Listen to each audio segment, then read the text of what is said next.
Hi there everybody, Liam here and welcome to another video. Here we're going to be going through various questions that people have asked me on Facebook and Instagram. I put out a post asking if people had any burning questions and I'd said I'd make it into a Q&A video, so that's what I've done.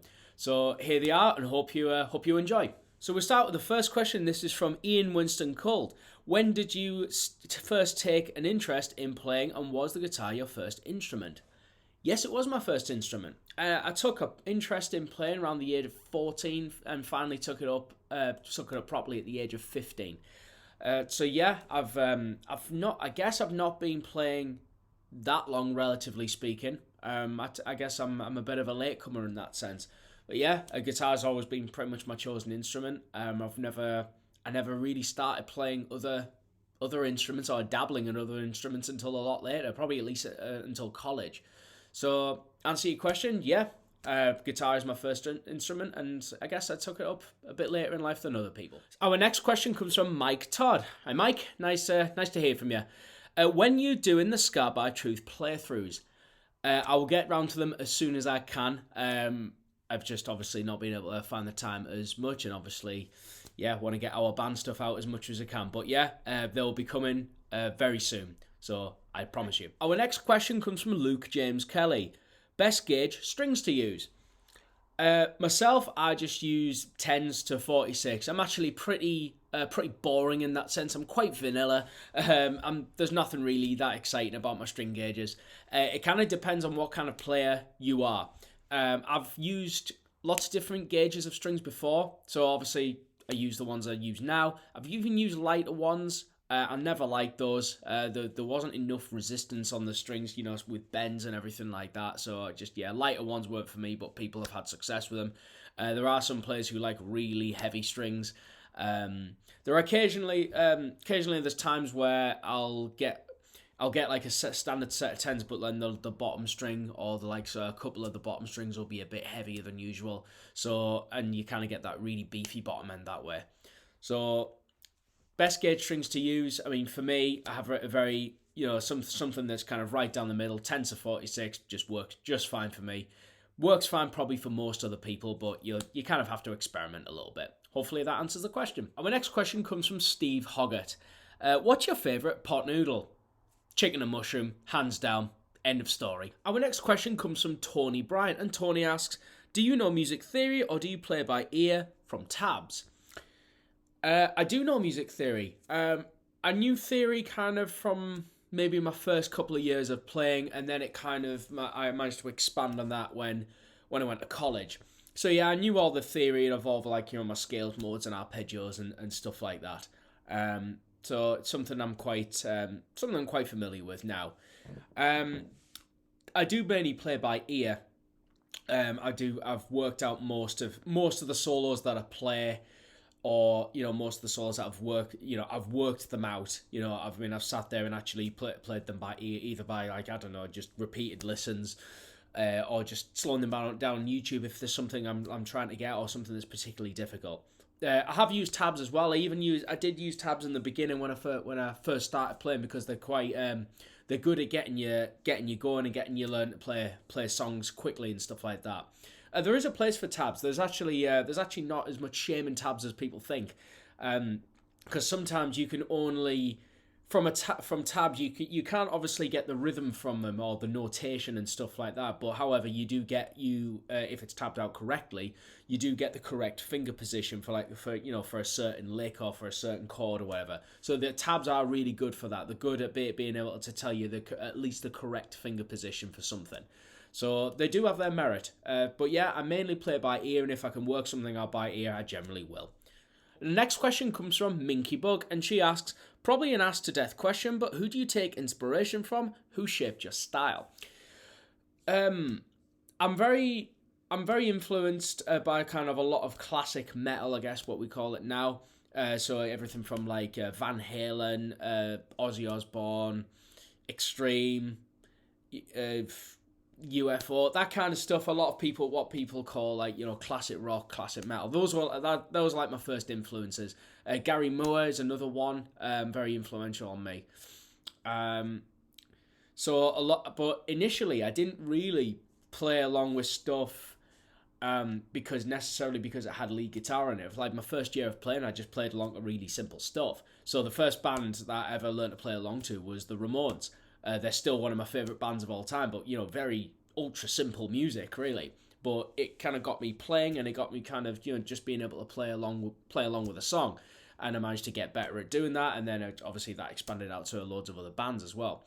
So my influences back then were obviously, my parents were very much into that music, into that music because they grew up with that. So obviously that I was influenced by that as well. But then I think as time went on, I started getting more into more difficult guitar music. The better I got at the instrument, so I started getting into guys like Paul Gilbert, Yngwie Malmsteen, Vi, Satriani. That kind of collection of sort of influences. Andy James as well.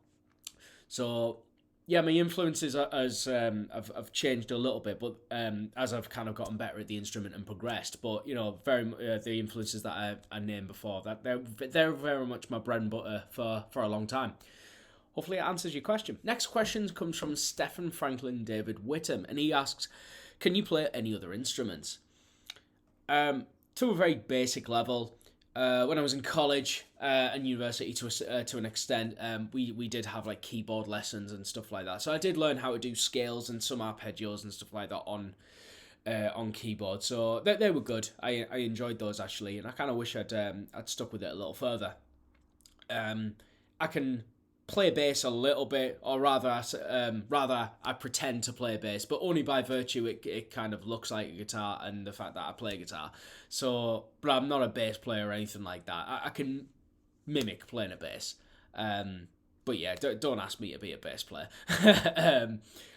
Yeah, I guess I don't really play other instruments. I don't play drums either. I'd be pretty terrible at drums. I don't think being a drummer is in my future. But yeah, it is just guitar. Like I said before, it was my first instrument, and yeah, I'm pretty happy with it. So, but I would like to progress more with keyboard. I think I do enjoy keyboard. I enjoy a lot more. You can get better chord voicings out of a keyboard. I think you can get a wider range of chord voicings on a keyboard. So yeah, I'd like to stick with that a little further if that is going to become my second instrument. Hopefully that answers the question. Our next question comes from Latasha Body, and she asks, "What made you want to get into being a musician, and what bands are your inspirations? I'll subscribe for you. Thank you very much." So, like I said before, I got into music actually quite later than I guess most of the people.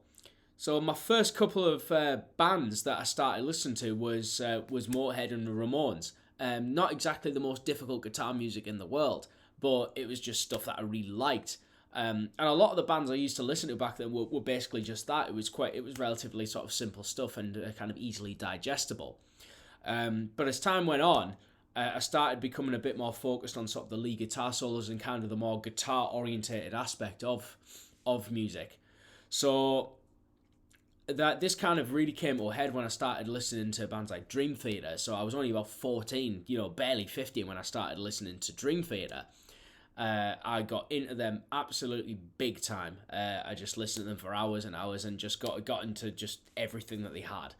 And then about a year later or something, I went to see them at Newcastle City Hall. And my interest for guitar was already an all-time high then. I had already made my mind up that I wanted a guitar, that I wanted to play the instrument, and that I wanted to make those sounds that I was hearing. But after I'd seen Dream Theater, it was a couple of weeks later, I got my first guitar. That was June 2007, if I remember rightly. So whilst I'd already had that interest in guitar, it was kind of seeing Dream Theater made me think, yeah, that was it. It kind of just sealed, it just sealed the deal for me, really. So yeah, that was basically it. It was kind of just an epiphany moment, When I first started getting into the solos, like a couple of years into my playing, if we just look at the question, what bands are you? Yeah, so when I first, started getting better at the solos and stuff, I was really into like Van Halen, really into Gary Moore. I was really into just all that, very very kind of a lot of it quite melodic music, but some of quite very riffy and technical as well. I was really into Carlos Santana, still am. I forgot to mention him actually. He's one of my biggest inspirations. So a lot of that classic, a lot of that classic '70s stuff was my main inspiration. '80s metal. So I was just massively into extreme, Ozzy Osbourne. I love Randy Rhoads. I loved a lot of the Ozzy Osbourne guitar players as well. So nowadays it's a little more eclectic. So I start so now I'm into stuff like Animals as Leaders. I'm still into Dream Theater. I'm still into a lot of that progressive music as well. So that's just to name a few. So my influences have kind of evolved over time. They've evolved a little bit they've evolved kind of sort of consistent with my taste, but obviously consistent with, I guess, with my level of musicianship as well. So yeah, those are my inspirations, but the list is definitely a lot longer than that. So hopefully that answers your question. Next question comes from Stephanie Ellison, and she asks, how does ink come out of pens? Well, I've got one right here. So, I can't really make the ink come out. I've got to kind of, even if I shake it really quite violently, the ink is still not coming out. But I guess if I chose to dismantle it and whatnot, and then, maybe then it would come out then. If I just go like that, then I think gravity will probably just do the work. So that's my theory on how ink comes out of pens, at least. Hopefully that answers your question. The next question comes from Instagram, and this is from Robert Clark, and he asks, favourite guitar? PRS, hands down, really. Probably quite an obvious answer in that sense. I just love their playability, their versatility. I love their tone. I love how thick the tone is, and you can get a lot of different sounds out of it without really having to try very hard on it. If you play lots of different styles of music as well, they're great for that. So whether you're a blues player, soul player, jazz player, whatever, even if you're playing lots of different styles of metal, which I do quite a lot nowadays, PRS are just perfect for that. In terms of my favorite guitar, it's probably this one. This is the PRS that I use, and I got this about 6 or 7 years ago. As you can tell, it's a truly relict instrument. It's got all the dents, and it's a truly weather-worn instrument. It's spent thousands of hours outside, and it's just, and it still plays great. So you could say that's my favorite guitar. That is my workhorse guitar. That's the one I've done the most recording with.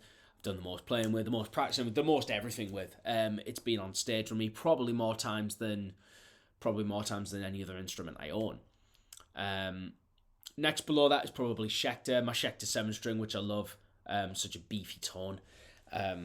Very easy to play and just easy to get even though it's got a slightly thicker neck because of the one extra string, you can just still get your hands around it, and it just plays like butter, really. That's probably my favourite guitar, just because obviously even after all these years it still plays so well. But it was one of those guitars that when I got, as soon as I started playing it, I was just like, that's for me.